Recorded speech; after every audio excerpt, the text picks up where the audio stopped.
Friends, welcome to Sukoshal Academy of Commerce. I am Kavita and today we will discuss about the goods and service tax.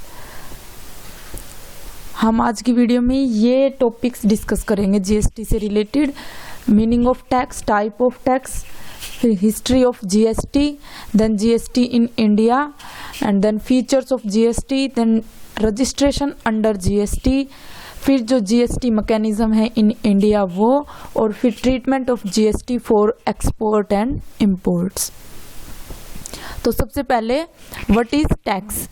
Tax क्या होता है? It is a compulsory contribution from a person to expenses incurred by the state in common interest of all without reference to specific benefits.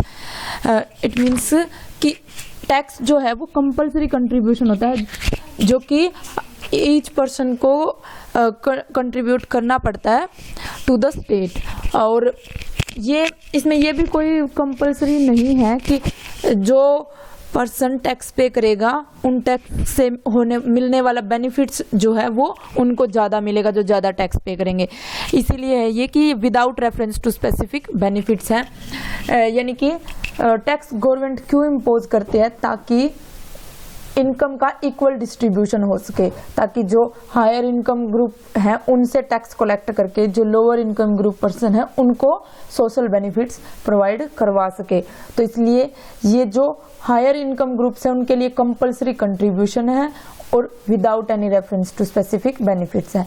और ये भी नहीं है कि ये कोई वॉलंटरी पेमेंट या डोनेशन है, ये एक कंपल्सरी कंट्रीब्यूशन है जो कि लॉ के थ्रू एनफोर्सेबल भी है। यानी कि अगर टैक्स नहीं पे करता है कोई तो उसके ऊपर लीगल एक्टिविटी भी हो सकती है। तो ये नेक्स्ट है हमारा टाइप्स ऑफ टैक्सेस। टैक्सेस जो है वो हम टू कैटेगरीज में डिवाइड करते हैं। First one is direct tax and next is indirect tax. जो डायरेक्ट टैक्स होता है वो उसका मतलब क्या है कि उसमें इंसिडेंट और जो इम्पैक्ट ऑफ टैक्स है वो अलग अलग वो सेम एंटिटी पे होता है। सॉरी, यानी कि जो पर्सन जिस पर्सन के ऊपर जो पर्सन टैक्स पे करता है अपनी जेब से, वही पर्सन गवर्नमेंट को टैक्स पे करता है। जैसे कि direct tax is paid directly by an individual और organisation to the imposing entity. यानी कि स्टेट गवर्नमेंट ने कोई टैक्स इम्प्लीमेंट किया है तो जिस पर्सन के ऊपर वो टैक्स का फाइनल बर्डन है वही पर्सन गवर्नमेंट को वो टैक्स पे करेगा। तो ये होता है direct tax, burden of tax borne by the person himself. जैसे कि इनकम टैक्स, वेल्थ टैक्स, ये टैक्स जो है ये डायरेक्ट टैक्स है। नेक्स्ट है इनडायरेक्ट टैक्सेस। इनडायरेक्ट टैक्सेस इसमें क्या होता है, जो अल्टीमेट बर्डन है वो दूसरे पर्सन के ऊपर शिफ्ट किया जा सकता है। इसमें क्या होता है, ये जो इनडायरेक्ट टैक्स है ये गुड्स और सर्विसेज के ऊपर लगता है इनडायरेक्ट टैक्स, जिसमें गवर्नमेंट को टैक्स कौन पे करता है? मैन्युफैक्चरर या फिर सर्विस प्रोवाइडर। लेकिन वो टैक्स किसकी जेब से जाता है? कंज्यूमर की जेब से। तो इसलिए ये इनडायरेक्ट टैक्स है जिसका इम्पैक्ट तो कंज्यूमर के ऊपर पड़ रहा है, लेकिन उसको पे कौन कर रहा है गवर्नमेंट को? मैन्युफैक्चरर या फिर सर्विस प्रोवाइडर या फिर सेलर। यानी कि ये इनडायरेक्ट टैक्स है। जो जीएसटी है वो हमारा इनडायरेक्ट टैक्स है। यानी कि जीएसटी गुड्स एंड सर्विसेज के ऊपर लगने वाला टैक्स है जिसका फाइनल बर्डन जो है वो कंज्यूमर के ऊपर होता है, लेकिन इसके जो रिटर्न फाइल करते हैं वो कौन करते हैं? या तो मैन्युफैक्चरर या सर्विस प्रोवाइडर या फिर सेलर। अब ये जीएसटी का कुछ ब्रीफ इंट्रोडक्शन। जो फर्स्ट कंट्री जिसने सबसे पहले जीएसटी इंट्रोड्यूस किया वो फ्रांस थी, और अब तक 160 कंट्रीज अक्रॉस द वर्ल्ड जो है उन्होंने जीएसटी अपने कंट्री में इम्प्लीमेंट किया हुआ है। इंडिया में जीएसटी के आइडिया को इंट्रोड्यूस किया था केलकर टास्क फोर्स ने इन 2004। इसके बाद फिर एनडीए गवर्नमेंट ने अमेंडमेंट बिल इंट्रोड्यूस किया 2014 में, और फिर ये बिल पास हो गया और कॉन्स्टिट्यूशन की अमेंडमेंट 101 एक्ट बन गया। ये अमेंडमेंट एक्ट ऑन 8 सितंबर 2016 को। और फिर फाइनली जीएसटी इंडिया में लागू कब से हुआ था? 1 जुलाई 2017 से। और 8 जुलाई 2017 को ये जम्मू एंड कश्मीर में भी अप्लीकेबल हो गया। 1 जुलाई 2017 को तो जम्मू एंड कश्मीर को छोड़ के बाकी सभी स्टेट्स यूटीज में अप्लीकेबल हो गया था और 8 जुलाई को जम्मू एंड कश्मीर में भी हो गया था। अब जीएसटी होता क्या है? GST is a comprehensive multi stage destination based in direct tax levy subsumming of all central and state levies with a single unified value added tax, transforming the nation into one single market. Major central and state taxes are subsumed into GST, which will reduce the multiplicity of taxes. जो state और central government के taxes थे, 17 taxes of state and both state and central government, इन सबको subsume कर दिया गया into GST, यानी कि इन सबको कंबाइन करके सिर्फ इनकी जगह एक ही टैक्स जो है वो पूरे इंडिया पे अप्लीकेबल किया गया, वो था जीएसटी। यानी कि गुड्स एंड सर्विसेज पे जो अलग अलग टैक्सेस लगते थे, जैसे कि सर्विस टैक्स अलग, एक्साइज ड्यूटी अलग, वैट, और ये सारे टैक्सेस, इन सब की जगह अब सीधा एक ही नाम होगा कि जीएसटी ही लगेगा। ठीक है, ये जो है सेंट्रल गवर्नमेंट के 8 टैक्सेज और ये स्टेट गवर्नमेंट के 9 टैक्सेज, ये जीएसटी के अंदर इंक्लूड किए गए हैं। सेंट्रल गवर्नमेंट के कौन से हैं? Central excise duty, duties of excise, additional duties of excise, ये दोबारा हो गया, additional duties of custom, special additional duty of custom, service tax, central surcharge and cess, और जो है स्टेट टैक्सेज कौन कौन से हैं जो जीएसटी में इंक्लूड किए गए? State VAT, central sales tax, luxury tax, entertainment entry tax, entertainment and amusement tax, taxes on advertisement, tax on lotteries, betting and gambling, state surcharges and cess, and जो purchase tax. ये taxes जो state government के taxes और ये central taxes को GST में include कर दिया गया, टोटल 17 टैक्सेज को। नेक्स्ट है हमारी फीचर्स ऑफ जीएसटी। जीएसटी क्या है? It is applicable on supply of goods and services. ये जो है ये सप्लाई के बेसिस पे लगता है, लेकिन इससे पहले जो टैक्सेस थे वो मैन्युफैक्चरिंग के बेसिस पे या फिर sale of goods and services के बेसिस पे लगते थे, लेकिन ये supply of goods and services के बेसिस पे लगता है। और सप्लाई में हम क्या क्या चीजें इंक्लूड करते हैं? सेल्स होगी, जैसे ट्रांसफर हो गया, या फिर बार्टर एक्सचेंज, रेंट, लीज, ये सारी चीजें हम सप्लाई में इंक्लूड करते हैं। यानी कि जब सप्लाई होती है तभी जीएसटी इंप्लीमेंट होगा, अप्लीकेबल जीएसटी तभी होगा जब सप्लाई होगी गुड्स की। लेकिन जो जीएसटी से पहले जो इनडायरेक्ट टैक्सेस थे वो मैन्युफैक्चरिंग के टाइम पे भी टैक्सेस लगते थे, लेकिन जीएसटी जो है वो सप्लाई के टाइम पे ही लगेगा।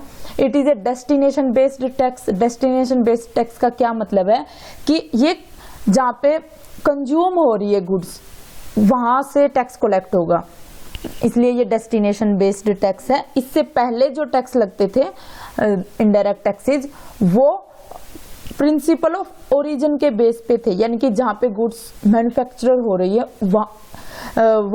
वहाँ टैक्स कलेक्ट होता था, यानी कि वहाँ की गवर्नमेंट। जैसे कि अगर इंटर स्टेट सप्लाई है, जैसे कि हरियाणा में गुड्स प्रोड्यूस हो रही है और फिर पंजाब ट्रांसफर हो रही है, तो कंज्यूम वो पंजाब में हो रही है, तो कंजप्शन के बेस पे तो लगेगा ये जीएसटी। अब तो लगेगा जीएसटी, यानी कि पंजाब गवर्नमेंट कलेक्ट करेगी वो टैक्स, क्योंकि डेस्टिनेशन बेस्ड टैक्स है, जहाँ पे कंजप्शन होगी वहीं पे टैक्स कलेक्ट होगा। लेकिन पहले जो टैक्सेस थे वो प्रिंसिपल ऑफ ओरिजिन के बेसिस पे थे, यानी कि वो गुड्स अगर हरियाणा में मैन्युफैक्चर हुई है तो टैक्स जो है वो हरियाणा गवर्नमेंट कलेक्ट करेगी। नेक्स्ट है no cascading impact. Cascading impact क्या होता है कि टैक्स ऑन टैक्स, कि एक बार गुड्स, जैसे कि गुड्स एक बार एक पर्सन मैन्युफैक्चरर से गुड्स होलसेलर को ट्रांसफर हुई, तब उसके ऊपर टैक्स लग गया। फिर होलसेलर से रिटेलर के ऊपर, रिटेलर को ट्रांसफर हुई तब उसके ऊपर टैक्स लग गया। तो अगर हम पूरी वैल्यू के ऊपर टैक्स लगाते हैं, जैसे 1000 की ली होलसेलर ने मैन्युफैक्चरर से और फिर आगे 1500 की बेच दी, तो पहले 1000 के ऊपर टैक्स लगा, फिर 1500 के ऊपर लगा, तो उस 1500 में 1000 भी इंक्लूडेड थे। तो इससे क्या हो जाएगा, डबल टैक्सेशन हो जाएगा, यानी कि दोबारा टैक्स लग जाएगा, टैक्स ऑन टैक्स। तो उस टैक्स ऑन टैक्स को भी जीएसटी रिमूव करता है। जीएसटी में जैसे कि वैट में लगता है वैल्यू एडेड टैक्स, वैसे ही यानी कि जो वैल्यू ऐड हुई है, यानी कि 1000 में 500 ही ऐड होके 1500 बने हैं, तो सिर्फ 500 के ऊपर ही नेक्स्ट स्टेज में टैक्स जो है वो कलेक्ट होगा। ठीक है, तो इसलिए it remove cascading impact. Next, India has adopted dual GST in view of federal structure in the country. Dual GST है, ड्यूअल जीएसटी में हम सीजीएसटी और एसजीएसटी जो है उनको इंक्लूड करते हैं। CGST for central government and SGST for state government. जो ये फेडरल स्ट्रक्चर के बेसिस पे है। फेडरल स्ट्रक्चर क्या होता है कि combination of both state and central government, तो इसलिए ये जो है टैक्स ड्यूअल जीएसटी टैक्स का जो मॉडल है वो इंडिया में अडॉप्ट किया हुआ है। और इसमें सीजीएसटी तो हो गया इसलिए सेंट्रल गवर्नमेंट के लिए, और एसजीएसटी हो गया जो स्टेट गवर्नमेंट चार्ज करते हैं वो एसजीएसटी। और आईजीएसटी इसमें क्या है, ये है इंटीग्रेटेड जीएसटी, कि अगर इंटर स्टेट सप्लाई होती है, अगर इंट्रा स्टेट सप्लाई होती है तब तो सीजीएसटी और एसजीएसटी लगता है, जिसमें से सीजीएसटी का जैसे कि अगर 20,000 का टैक्स जो जीएसटी है वो कलेक्ट किया गया, तो उसमें से 10,000 सीजीएसटी के और 10,000 एसजीएसटी के। ये तो था इंट्रा स्टेट के केस में, यानी कि एक ही स्टेट में अगर ट्रांसफर हो रही है गुड्स।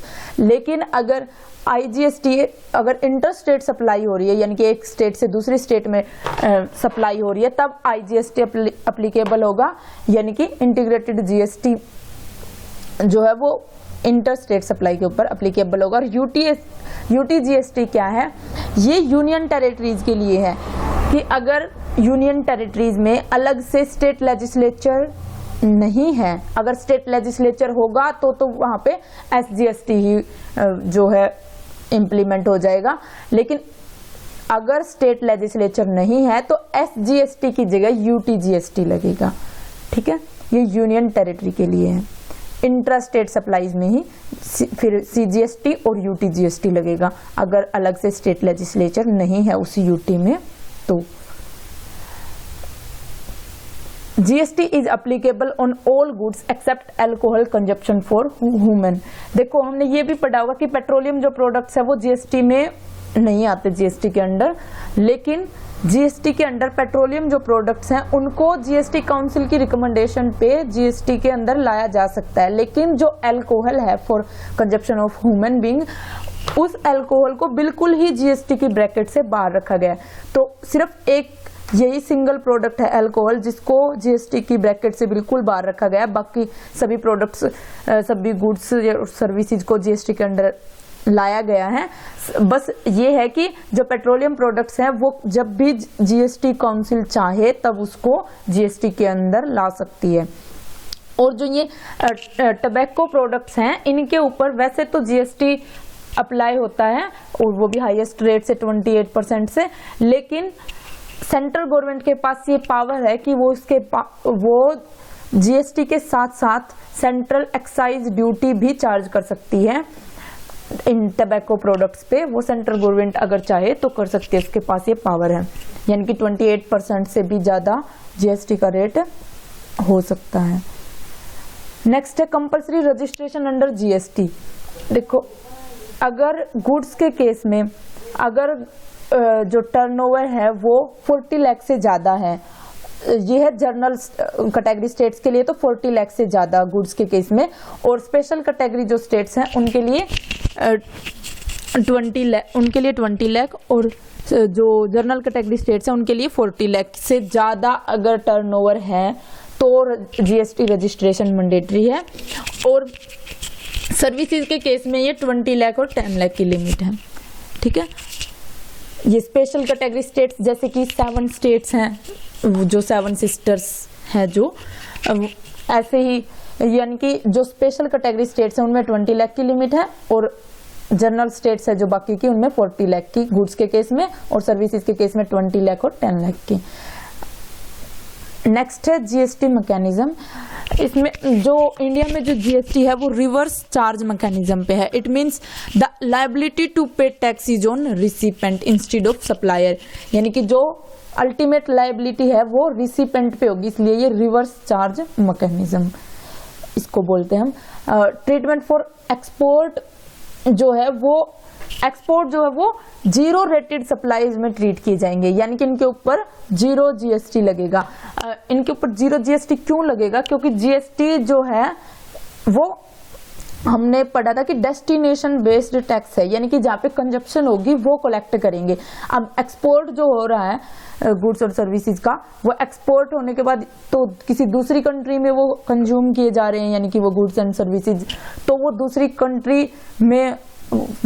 कंट्री में तो उनकी कंट्री अलग से टैक्स लगाएगी उनके ऊपर, तो जीएसटी के अंडर नहीं आएंगे वो, यानी कि एक्सपोर्ट के ऊपर जीरो टैक्स है। Next treatment of imports. जो इंपोर्ट्स हैं उनको इंटर स्टेट सप्लाई की तरह माना जाता है, तो इसलिए इंपोर्ट्स के ऊपर आईजीएसटी एप्लीकेबल होगा। ठीक है। नेक्स्ट है रेट्स ऑफ जीएसटी। जो रेट्स ऑफ जीएसटी है वो 5 स्लैब्स हैं।